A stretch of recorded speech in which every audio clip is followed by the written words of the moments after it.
Welcome to Draconian, your podcast for news and updates in Hong Kong and Taiwan. I'm your host, William.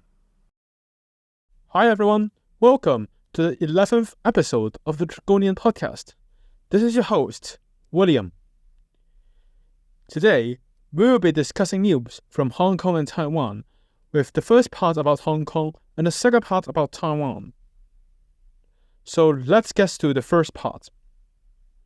So, in this part of the episode, we will be discussing the progress of Hong Kong's District Council elections, quote, the University of Hong Kong, some additional aftermath of the Koinu, and a discussion of an interesting air route.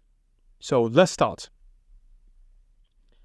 So first, this is about news about the Hong Kong's District Council elections.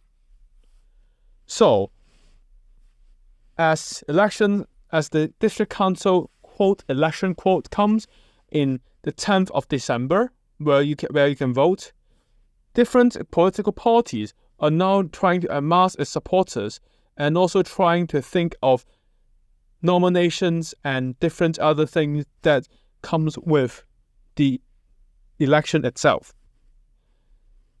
In the Hong Kong's original leading Democratic Party, which after all the disqualifications to get a few dozen district councillors, they have decided to nominate 6 candidates out of the 44 possible seats as shown in the different news and media. At the same time, the Hong Kong's Democratic Party had been interestingly warmly reminded by authorities from China or from people who are so-called related person of the Chinese or the PRC government not to run, as basically they consider the idea of the district council has changed in basically on what the district council do, what is the district council and how the district council works have changed in a lot in the sense where it has changed its idea of setting up the council itself. At the same time, apart from the Democratic Party, pro-Beijing parties and so-called the ruling, and you can't say a ruling coalition in Hong Kong as there are technically no ruling coalition, but people who are so-called friendly to the government friendlies have used different names to bid, including independents. However, as they consider themselves as independents, they are actually deeply involved in pro-government groups and pro-government voices. And this is about the Hong Kong's Democratic Party and some independents, and basically Beijing's supporters announced their bids also approximately at these times. However, a lot of current district councillors have decided not to run due to a variety of reasons, with most of them announcing its intention of not running again as pro-democracy or democratic councillors, as the government has set unprecedented bars for even trying to run in the first place, with the government limiting first who can nominate people running for the elections and at the same time adding the idea of different filtering mechanisms at the same time. This is basically a part of the government's idea or the Chinese Communist Party's bid to remove any significant opposition voices as in the establishment. So, in my own opinion, or in the host's own opinion, this shows basically how the district council has evolved, or quote, from an organization that works with the government or works to so-called look after any deficiencies within the government to an organization similar to basically the PRC's 居委会 or its citizens owners committee or something like a residents committee, where basically they are considered as a part of the establishment. At the same time, it also has shown a higher risk for people who try to work or try to work in politics in Hong Kong, as shown, who are also at the same time pro-democracy, as basically the rules have been completely rewritten under communist influence or under government's influence to bring Hong Kong to the patriots, or rule Hong Kong by the patriots idea. So this is about the first news about Hong Kong's district council elections. As nomination period are coming soon, basically we will also be seeing pro-establishment groups trying to nominate people to run for the seats. However, just before the end of it, we must say that this district council elections is an election where only 44 seats are elected by the general public. However, there are still 400-something seats, which means that an absolute majority of the seats are now being selected by the government instead of being selected by the people or represents the voice of the people. So now this is about the second news or the second topic about what happened last week in Hong Kong. This is about the University of Hong Kong. So the vice president or the Vice President Zhang Xiang, or the Chancellor, the Vice Chancellor and the President Zhang Xiang JP is now under investigation for different corruption and fund mishandling allegations. This is still not in a part of a charge, but different allegations have prompted the Hong Kong the HKU's Court and Council to open up an independent investigation on what happened in the University of Hong Kong. So, the Vice Chancellor or the President is now under investigation for different charges. The first charge is about a mishandling of funds. So, the Vice Chancellor has been alleged by anonymous sources or anonymous allegations that he has misplaced funds that originally came from a Chinese entity which aimed at sponsoring studies for Chinese non-local students, or NDS, into its own account instead of an account designated for scholarships. However, interestingly, this scholarship or this source of funds is actually coming from an U.S. sanctioned entity. In a sense where actually in fact the entity was not sanctioned when the scholarship was announced, but it was sanctioned when the scholarship was distributed. This is about first of the funds. So first allegation. So the second allegation is about its idea of this intention of corruption. So the Vice Chancellor will have its own official car, which will be sponsored by which will be owned by the University of Hong Kong. But the Vice Chancellor can choose its own car or choose its own official car. In this case, he has chosen an official car that is valued over 2 million, or in 2 million Hong Kong dollars, or in excess 2.15 million Hong Kong dollars, without additional tender exercises. So basically, the Vice Chancellor has tried the official car or tried to drive in a car and then issued an tender in design especially or explicitly with basically only one car company can fulfill. This is about the first of all the second of the three corruption of the three charges or the three allegations. So the third allegation is about using headhunt agencies. So earlier this year, the Hong Kong Youth Medical School has has a new head of school appointed. However, this head of school was appointed, according to the allegations, using an headhunting or recruiting agencies, which is not what the university normally uses. In this case, it uses an headhunting agency that is explicitly without any tender, while at the same time setting up or creating different criterias, which are some have been called designed only for one person or one entity to win. So this basically is the first large allegation that the Vice Chancellor Zhang Xiang had been facing since he assumed the position since 2017 and 2018.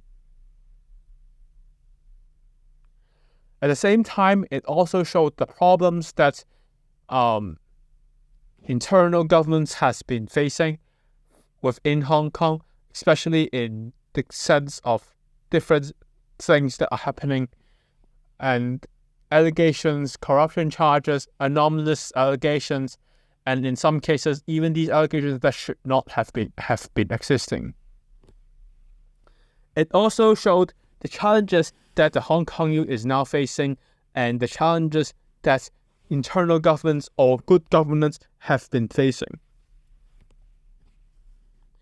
So this is about the second or the second news, and now is about all my own opinion. So I won't say who is completely right or who is completely wrong in this piece of news or in this piece of story. However, it shows that something very wrong is happening, while at the same time, it had also shown influences have been quite high against different things. Influences by mainland China have been quite high or have been rising, as basically the President Zhang Xiang is considered as an 海归派, which means that he came back from the outside world to China, while at the same time, the court and the council was like controlled by people who are indigenous to Hong Kong or in Hong Kong's pro-democracy people's idea as 土共 or 投共, or basically it means that it's just a local communist branch. I won't consider these are real allegations, but it showed how different ideas and how different opinions have been working towards different their own, working for their own interests and creating all these scandals as a result. So this is the second news of the day. And now this is the third, not news topic, this is the third topic of the day, about some post-Koinu cyclone updates. So last week, we have discussed it, or I have reported news about the Koinu itself hitting Hong Kong hard at Sunday. Not 2 days ago, but like 9 days ago. However, after the tropical cyclone has left, it actually created some very interesting things. So, first of all, this late typhoon had brought extensive precipitation, which actually broke a 12-hour precipitation record just set months ago by another tropical cyclone and about another high precipitation event. So in this case, it has like for 12 hours after Koinu has been turned from tropical cyclone number 9 to 8, the precipitation levels have been more than 35 cm in some cases in Hong Kong, or in average. The high problem, or this showed the high precipitation after the event, and it again tested the drainage system. So this is only a part of the very interesting story, and the second part is the real reason why this was brought out again today. So basically, after Koinu has left, the care team, or in Cantonese 關愛隊, in Chinese 關愛隊, a similar organization to mainland China's resident committee, was seen helping out to clean the city's like drainage systems, mopping up the floors, sweeping fallen leaves, etc. But with a very interesting caveat. So when they are doing this, they have placed a billboard or something similar to a billboard next to the photos that they have taken. And this actually has interestingly prompting different memes in Hong Kong to appear of them just to showcase their presence, but not doing the real work itself. Or in Cantonese 做戲, or in English, just performing or just having their own performances on doing these stuffs. These teams have answered these inquiries about all these interesting photos that have been taken up, as stating that they are doing so only because they do not currently have a jacket that they can consider them as they need it. So this is a interestingly short story, but again, I'll give my own opinion. So basically, this whole thing is just ridiculous in the sense of presence. So you're doing work for only to justify the presence is not work that you should do. And at the same time, they are just doing up the work that normally others should do. For example, workers, for example, janitors, they should do the work, but now it seems that someone is trying to do the work only just by performing, or in some interesting cases, by doing performing arts instead of doing the real work. So this is about the third topic in Hong Kong that happened last week, which actually grabbed the attention of quite a lot of people. And now it is about a less important issue, or a less discussed issue that also happened in Hong Kong, but was lightly discussed in Hong Kong last week. So this is about the Hong Kong and the UK's direct air route. So the Hong Kong to London Heathrow air route have been considered as the most busiest air route before the pandemic, and had also been considered the most busiest long haul route, which is prompted as it after the Hong Kong, and it is also considered as the second most important route after the Hong Kong to Taipei route, which both have multiple departures or tens of departures per day, while in Taipei sense it was more than 30, as the route was actually used extensively for transfers. The Hong Kong to London Heathrow route normally has apart from direct connection between Hong Kong and London, it was also considered as an intermediate stops for UK or Europe to go to the land down under, or Australia and New Zealand, as Hong Kong is considered as a prime spot similar to Singapore right now. However, after the 2022 invasion of Ukraine by Russia, the route had suffered from a diversion, as the route normally flies over Russian and Chinese airspace. The flying over Chinese airspace is not a major issue, but flying over the Russian airspace has been limited and has been impossible since the invasion. At the same time, they have also chosen, as a result, they have most air companies or most airlines have chosen to operate through the Caucasus in south of Russia, which includes Azerbaijan, Armenia, Georgia, and also Kyrgyzstan, and Kazakhstan, Kazakhstan. However, this route was considered under threat after the Abkhazia problem, or the war between Azerbaijan and Armenia, which would not be discussed apparently in this Hong Kong and Taiwan news podcast. However, as intelligence reports by the UK, by the United States, have suggested that Azerbaijan may be prepared to invade Armenia, the stability of the Hong Kong to London Heathrow's air route had now been under question, especially after the invasion by the attack by Hamas on Israel and Israel's response afterwards. This itself was not a great, but with different international news and different international events come, probably a lot of things may change in a very short period. However, why this is discussed here is that because is the fact that this is also related to the Hong Kong's BNO visa. So the Hong Kong's BNO visa is a visa scheme that was started in 2021, which we have discussed multiple times, where most people, where it attracts people from Hong Kong who are holding BNO passports to reside in the UK and to obtain permanent residency and nationality of the UK after 6 years.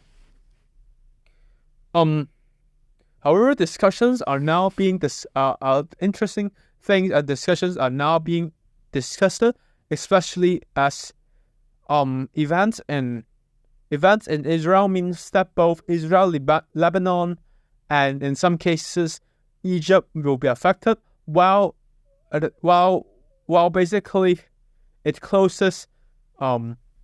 Basically all these events will close the airspace that is above them, especially after the MH17 incident in 2014, where Russian-backed rebels, now considered as a part of the Russian army, had shot a passenger airline who diverted from its normal original route.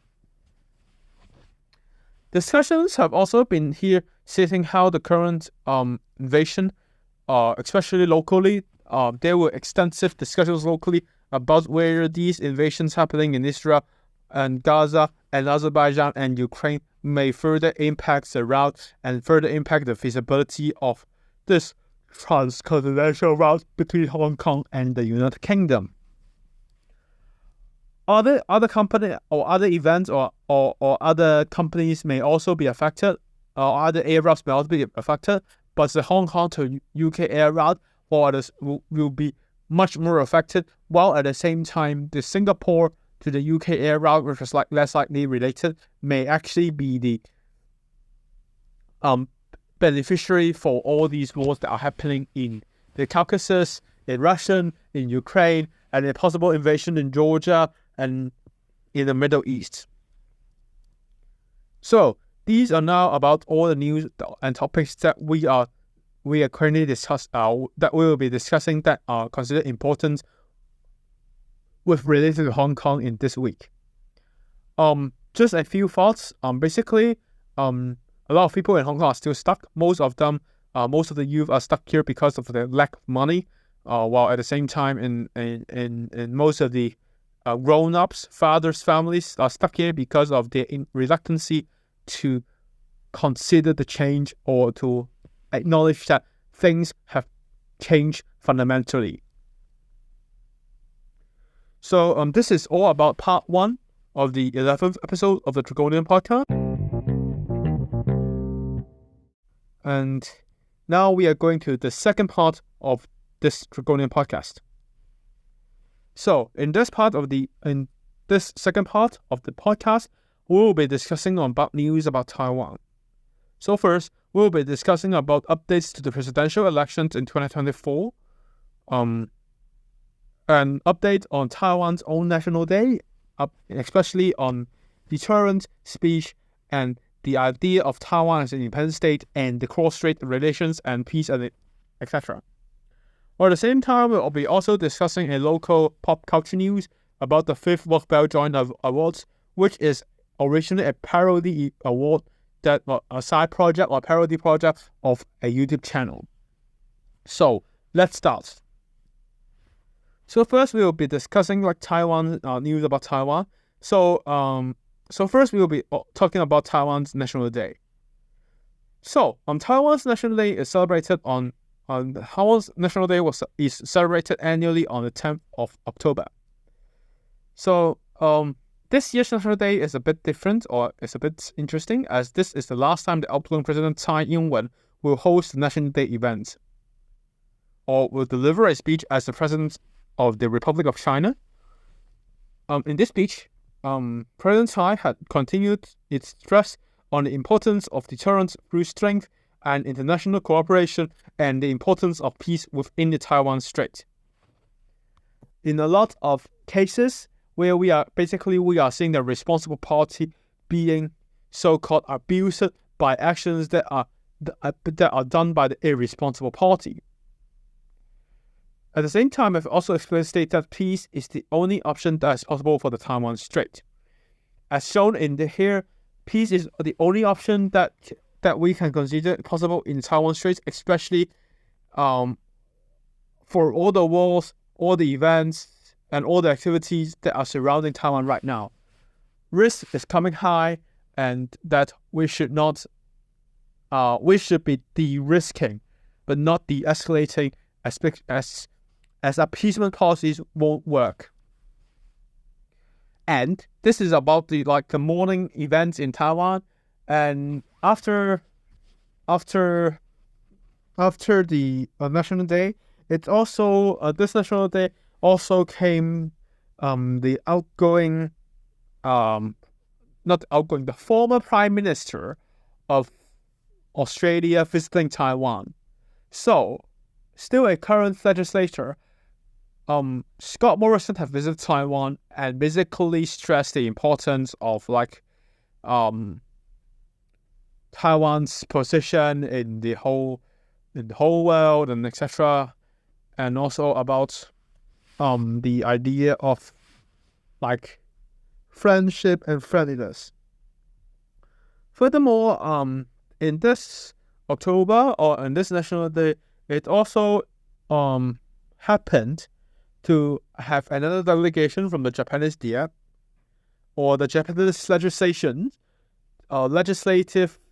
council, similar to the legislative council or its legislative body, also visiting Taiwan with its pro-Taiwan caucus been visiting.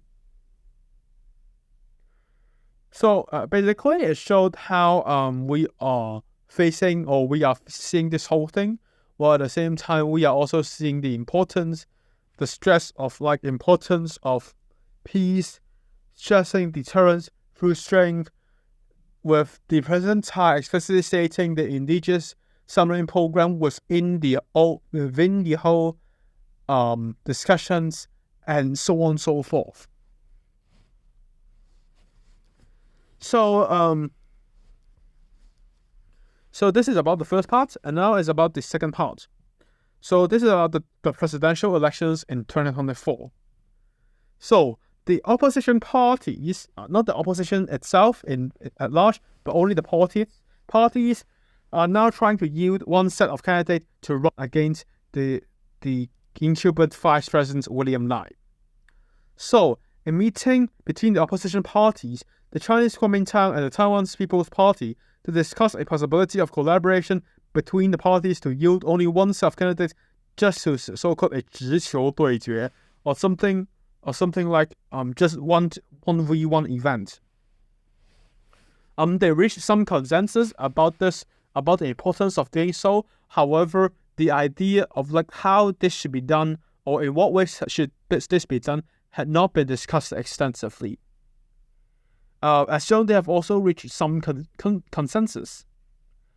Furthermore, at the same time, this showed how they're now trying to integrate at the final stretch of the leg of the race with an interesting thing, as basically all of them consider they won't win in the event of all of them really at the same time, or in this case, it's more likely or it's more similar to the Prisoner's Dilemma, where basically it's the winner takes all scenario.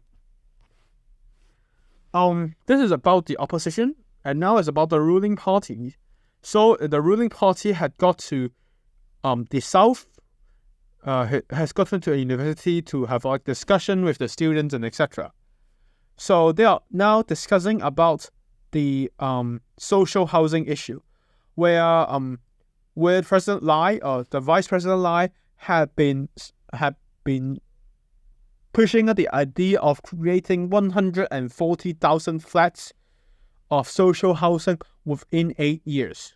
However, the person like the presidential candidate was criticized by university students on like his inability to implement this scheme when he was the mayor of Tainan. However, some quite important context was missing, as basically the idea of creating social housing was still at its so-called as a primary idea, or is in a trial at that time, where only the two Taipeis, New Taipei City and the Taipei City, would be considered as a trial, as a place doing these trials, where southern cities are not doing so. I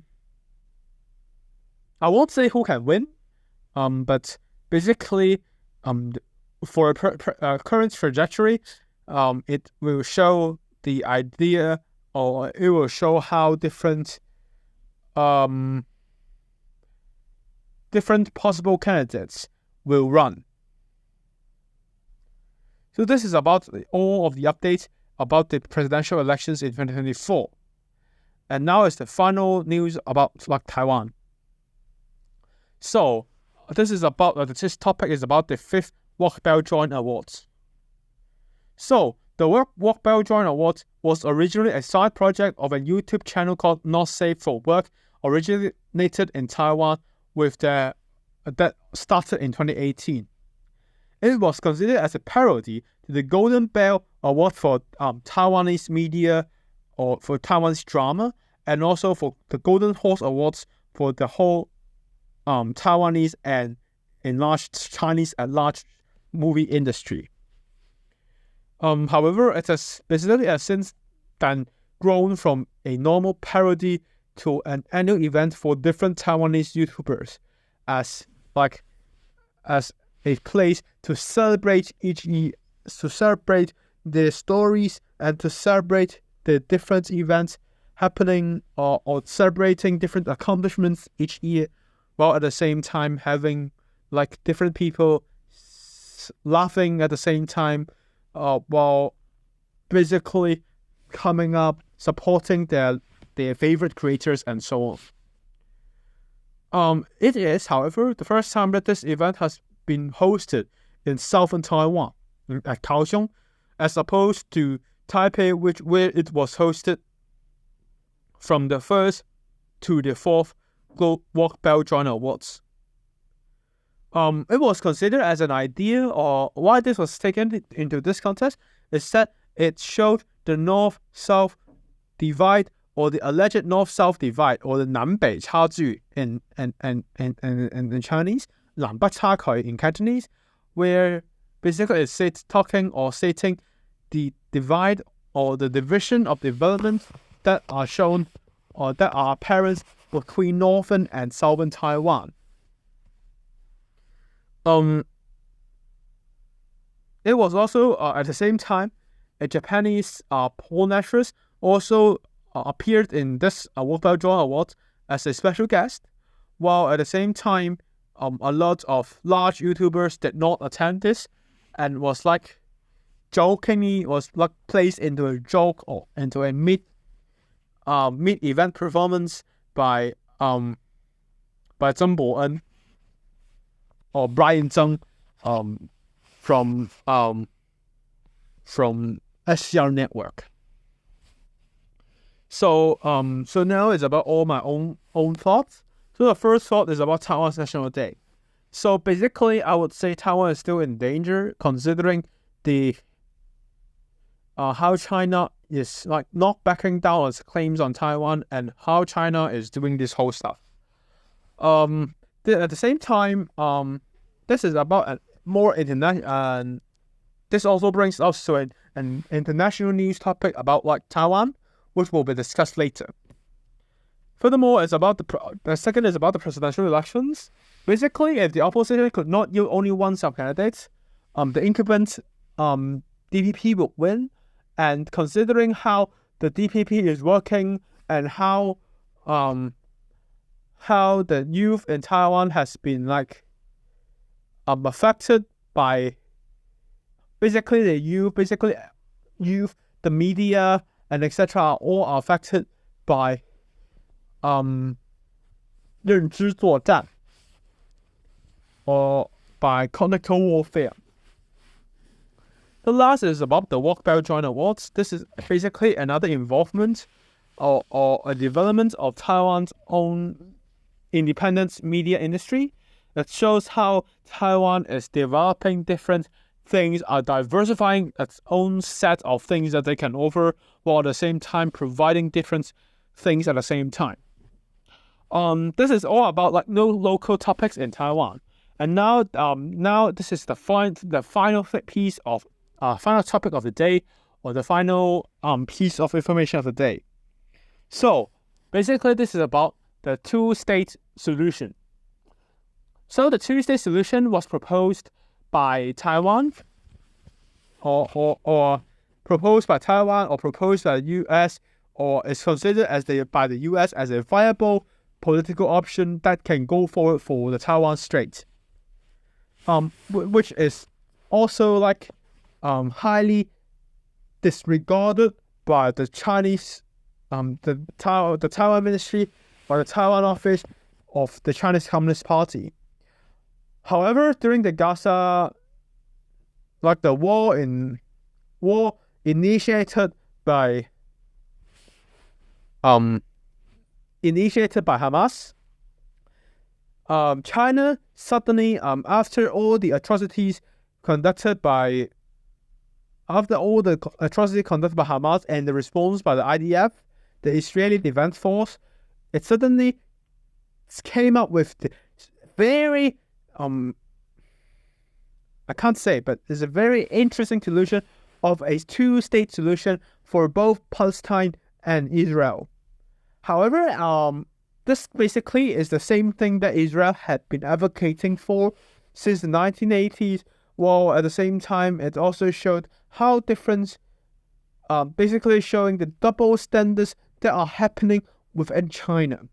As China staunchly opposes this two-state solution in the Taiwan Strait, but suddenly advocates for a two-state solution for Israel. While in fact Israel, the US, and even Taiwan did not oppose a two-state solution. It only opposes attacks from terrorist groups. So these are like all news or anything that we will be discussing. And now is the final opinion. So this is about my own opinion on this week's events. So this week at large was a bit calming in terms of like there aren't any milestone developments happening this week. However, small incremental gains have been observed, while at the same time different events have also showed the risk that everyone are facing right now, especially in Taiwan, especially in Hong Kong, and even the globe itself. As the globe is now going much more volatile, probably we will need to do a lot more to make the world a better place. However, we are now, this is also coming to why this podcast was created in the first place. So this podcast was originally a side project by William to not only let everyone know, but also to stress the importance of having an independent English podcast that is about Taiwan and Hong Kong. We hope you find this episode informative. If you do, please subscribe to our podcast so you don't miss a single episode. Furthermore, if you have any feedback, please let us know in the comments or drop us an email at william@dragonianpod.com. And thanks again for listening, as we'll be back next week with more news from Hong Kong and Taiwan. And have a safe, prosperous, and happy week ahead. Goodbye.